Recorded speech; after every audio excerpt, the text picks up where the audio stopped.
What happens when reality television couples walk away from paradise, only to find new beginnings waiting where the cameras stop rolling? From emotional reunions and surprise baby news to shocking separations and heartfelt self-discoveries.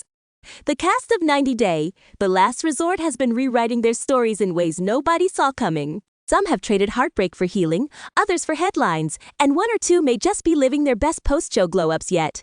Today, we're diving into what's really been happening behind those viral Instagram posts and whispered fan theories, catching up on every single cast member's latest chapter. So grab your tea, hit that like button, subscribe if you haven't already, and ring the bell so you never miss a moment. Because these updates are too wild to skip. Jasmine and Gino Palazzolo's story has always been fiery, unpredictable, and full of surprises. But the last year has taken things to an entirely new level. After years of turbulence on screen and off, their relationship has splintered into two very different worlds. Each defined by shocking twists, personal rebirth, and a swirl of emotions neither of them could have seen coming. Early in the year, Jasmine revealed that she was pregnant. News that sent shockwaves through the 90 Day Fiancé fandom.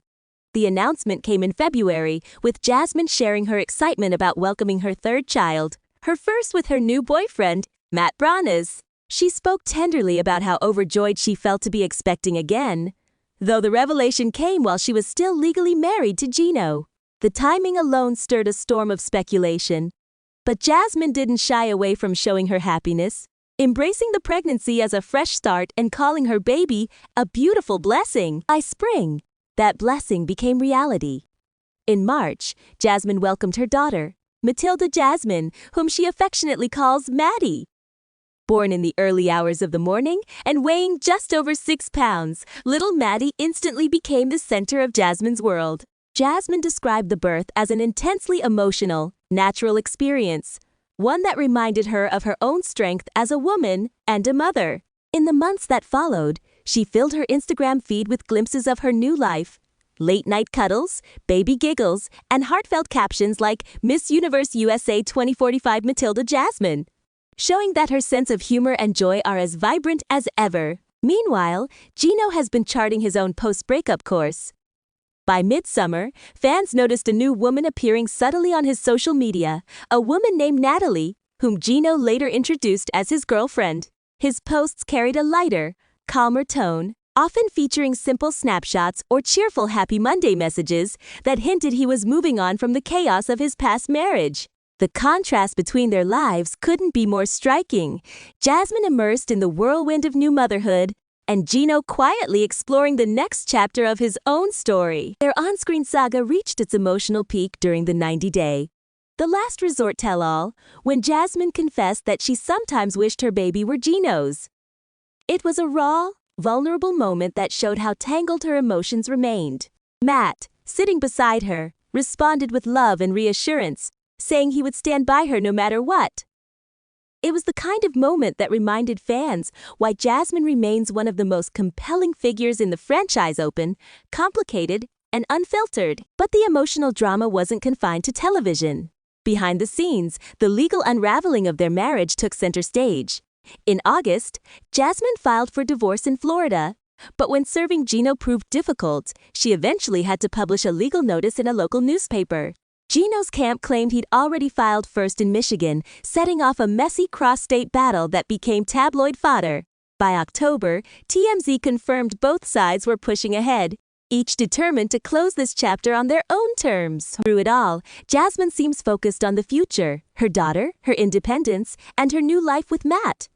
Her social media paints the picture of a woman rebuilding from chaos, still fiery but softer now, holding her baby close and laughing through the noise. And Gino, for all the heartache and headlines, appears content to step out of the spotlight, trading high-stakes drama for something quieter. For fans, their story has evolved from a roller coaster romance into two separate journeys of reinvention, proof that even after all the shouting, tears, and cameras, both Jasmine and Gino are still searching for what they wanted all along: peace, love, and a chance to start over. The soft light of autumn seems to usher in a new chapter for Brandon Gibbs and Julia Trapkina, a chapter that hints at hope and transformation after years of turbulence on camera. On a crisp September evening, the two announced a life-changing milestone. They are expecting their first child together. The news feels like a gentle exhale from a relationship that has weathered storms of public scrutiny and private anxiety. For Julia, whose laughter once echoed through the farm's office with confidence, the announcement comes wrapped in relief and optimism. For Brandon, whose strength has been tested both on the field and in their shared home, it feels like an anchor in the push and pull of their journey. Their story on the last resort is far from linear. Earlier in the year, they made headlines when they stood at the crossroads during the Season 2 recommitment ceremony. They found themselves staring into each other's eyes and asking the same question. Are we done, or are we staying? The answer they chose was staying together, for now. But beneath the vow, there remained the worn seams of conflict. In late March, Julia confided that a huge fight erupted after filming ended. She revealed that Brandon left their home for a time, their conversations dried up, and the silence stretched between them like an unwelcome guest. In that moment, the gentle hum of their relationship quiets, replaced by the echo of what was and the uncertainty of what could be. And then came a candid moment, deeper and more raw than any cameras had captured before. In an interview from early January, Julia lifts the curtain on a darker chapter. Brandon's struggle with severe anxiety that escalated to hospitalization. She recalls the weight of it, the quiet nights, the pounding heart, the helplessness in her partner's eyes. Farming life had brought its own stresses, the demands of land and livestock, of being seen on television and yet feeling unseen in their private pain. The couple's decision to join the last resort, she explains, was about more than cameras and storylines. It was about healing. It was about survival. Now, they stand on the cusp of a lighter horizon. The pregnancy announcement becomes a tender symbol of growth, of new life, new hope, new beginnings. In the gentle curve of Julia's smile on social media, fans can sense the shifting momentum. In Brandon's nod of acceptance, they witness the pivot from protection to partnership. They aren't just castmates on a reality show, they are co-pilots of a fragile but real transformation, reaching towards something quieter and kinder than public conflict and dramatic boardroom confrontations. This isn't a fairy tale resolution. There is no sweeping orchestration of perfection. Instead, there is the slow thaw of tension, the steady decision to sit with discomfort rather than flee from it. There is the quiet movement from solo survival to shared future. And as their baby's arrival draws nearer, the air around them seems to shift, softening and settling. For the fans who have watched every argument, every tear, every hopeful embrace, this feels like the story they've been waiting for. A story of becoming, not just of being. In their first major public update of the year, Brandon and Julia aren't shouting for attention or drama, they're whispering a promise. The promise of a child, yes, but beyond that, the promise of presence, of showing up, of fighting together, of choosing each other, even when the cameras turn off and the spotlight dims. And for a couple once defined by what happened, to them, this may be the moment they define Suvin, themselves. A story still being written, yes, but one that now carries the possibility of peace. Stacy Silva steps into the camera's view in early 2025 with a voice that betrays both strength and weariness. She says gently, to be continued, as she posts a montage of herself, glancing sideways out a car window, sitting alone at a Sophie table, tying back her hair. Her Instagram reel giving off the scent of something shifting.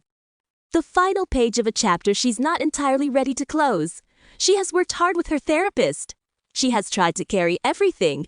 The message feels clear. Things are changing. Just weeks earlier, during the couple's retreat featured on Fundy the Last Resort Tea, Stacy confronts her husband Florian Sukaje and admits something many of their viewers feel but few on reality television dare to voice. I don't feel he understands my pain. I'm scared what our future holds. She's staring at Florian's vows, his words that he has them in his heart, and the flowers around them blur into the background. The bright lights of the camera reflect off his face, but Stacy sees something else. Distance, maybe indifference. What should have been the moment of renewal stands instead as a mirror, a reflection of unmet expectations and uncertain commitment. In the limelight that follows, Stacy continues to shine with her business ventures. A combined Instagram post with her twin Darcy Silva shows them at a luxury jewelry exhibition in Dubai. The glittering display and bright spotlights underscore a truth that Stacy and Darcy appear to share. Even as personal turbulence rages, the brand marches forward. Her voice divisible in every frame says, "I am more than a storyline." The narrative of Fundithet's resort may have opened a window into her marriage, but her career moves feel like she's walking through the front door of something new. Yet, there are moments when the camera catches an unguarded truth. On the tell-all stage, Stacy breaks down as she tells Florian she feels unwanted. Her voice trembles. The set lights glow warm and unforgiving. She doesn't hide the tears. She doesn't hide the truth. "I'm dead inside," she says earlier in the season, speaking to her exhaustion, the weight of what's gone unresolved between them, and what lies ahead. This emotional rawness exposes the cracks in their story, showing that even a tropes-driven reality show can capture something achingly, defiantly real. Then comes the quiet shift. After filming, Stacy tells the cameras she's prioritizing herself now. She brings a softness to her words when she says, "Florian's doing some new things, and I wish him the best." That sentence isn't just a nicety, it's a gentle folding of their partnership into a new shape. Maybe together, maybe apart, maybe both. The phrasing carries the hint of farewell and the potential of what's next. It's the tone of someone who is done pretending that a vow means everything if the actions can't follow. She's laying down markers for her own peace. As we look at where they stand now, Stacy focused, traveling, building, creating, and Florian, quieter in the wings of the story, we sense that their chapter doesn't fit neatly into a happy ending or a dramatic breakup. It lives somewhere in between. For fans of their journey on *90 Day, the last resort tea, this moment feels less like show drama and more like life drama, messy, brave, hopeful. Where once Stacy feared the future with Florian, now she's crafting one of her own. And where once their world was about togetherness, now the brightest frames capture two separate spots. Lights illuminating distinct paths in the gentle glare of reality television spotlights. The story of Rob Warren and Sophie Sierra splashes into a new chapter 1. Marked not by the high-drama declarations of the past, but by a quieter, more resolute turning point. Sophie celebrates her birthday in late September 2025, posting with soft confidence that turning 27 today isn't just a milestone, it's a marker of self-renewal. She thanks her followers for sticking by her, and the grid of styling shots and brand collaborations reveals a woman embracing her independence, stepping boldly into influencer mode after the swirl of televised relationship turmoil. Rob Warren is a little farther behind the lens these days, but his commentary echoes with clarity. On the 7th of June, 2025, he tells a Parade interviewer, "I did everything I could to hold on to that marriage, and I still was left standing with nothing. So what's best for me is to move on." He reflects on the hectic year behind him, the 2-year marriage, the year and a half of together time, the 8 months they spent apart after filming before he jumped into a new project. He addresses the tidal wave of rumors about Sophie's family finances by saying simply, "Her family never paid a dime toward our relationship," making a public attempt to clear the air and assert his own narrative. The turning point came in March 2025 during the recommitment ceremony on their show. Sophie pulls back, telling Rob plainly she's not sure he's her dream man, while Rob, still hoping for reconciliation, doesn't read his vows. It's a moment heavy with symbolic closure, filmed for the cameras, but deeply personal for the individuals involved. Days later, a social media battle erupts with fellow castmate Jasmine and Biniyam accusing Rob of selling NSFW content. Rob fires back, denying the claims and stating simply that he only posted to support a friend. The scandal only amplifies the backdrop of their separation: public, messy, unfiltered. But what remains striking is how the two carry on. Sophie's Instagram feed is no longer just an accessory to a reality storyline. It's her platform of self-direction, fashion launches, model-like poses, and a quiet message to followers that she is moving onward. She doesn't talk about the breakup, but the shift in tone is unmistakable. The spotlight stays on her ascent rather than her past. Rob, in contrast, keeps his updates minimal but pointed, posting behind-the-scenes shots from their filming days, cheekily noting the change in his look. People keep saying they miss the ponytail. Do I really look so different now that I cut my hair? His private journey emerges in fragments. Cliff notes of a man rebuilding. This story isn't about a traditional happily ever after. It's about the aftermath of a relationship that played out in public and the two people who now steer into separate directions. Sophie's brand-forward, motion-focused posts suggest a reinvention in real time. Rob's frank interviews and social media reflections signal a shift from struggling to move on toward actively doing so. Their paths may diverge, but their narrative remains intertwined in the very reality show that sparked it all. As fans of reality families, we're drawn not just to the fights or the reunions, but to the moment that follows the calm, the pivot, the new routine. Sophie and Rob remind us that endings can carry the weight of beginning, new contracts, new looks, new versions of themselves. The story isn't over, and neither is their journey. It's simply becoming something else. Over the past year, fans of Ariela and Biniyam have watched one chapter come to a close and another begin, as this former reality television couple embarks on fresh roads in their lives. Biniyam's surprise appearance on the Super Bowl Elvix halftime show stands as one of the most dramatic pivots of their story. On the 9th of February, 2025, he posted a behind-the-scenes reel, the lights and cameras shimmering around him, declaring that he performed alongside Kendrick Lamar in what he hailed as the biggest moment of my career. Ariela watches proudly from the sidelines as the camera captures his wide grin and triumphant energy. In those same weeks, reality television audiences watched a watershed moment on Season 2 of * 90 Day. The Last Resort tea, deep cracks in Ariela and Biniyam's relationship surface in confessional sequences in late February and early March. Ariela states simply, "We've decided that we're going to be getting a divorce and we're leaving the resort." Her voice steady despite the emotional strain. Biniyam, for his part, acknowledges the infidelity rumors that haunted their arc, admitting that yes, he cheated. A revelation that shifts the narrative from hopeful reconciliation to acceptance of a new reality. In March, Ariela turns inward and returns to a passion she once abandoned. She posts that she's back to writing after a long hiatus, confessing that, "I always loved to write until it became unbearable to write about myself anymore." The camera lingers on her typing at a small antique desk, the early morning light filtering through a window as she begins to rebuild creative bridges. It's a quieter moment than the Super Bowl stage, but deeply meaningful. This is Ariela reclaiming self-expression.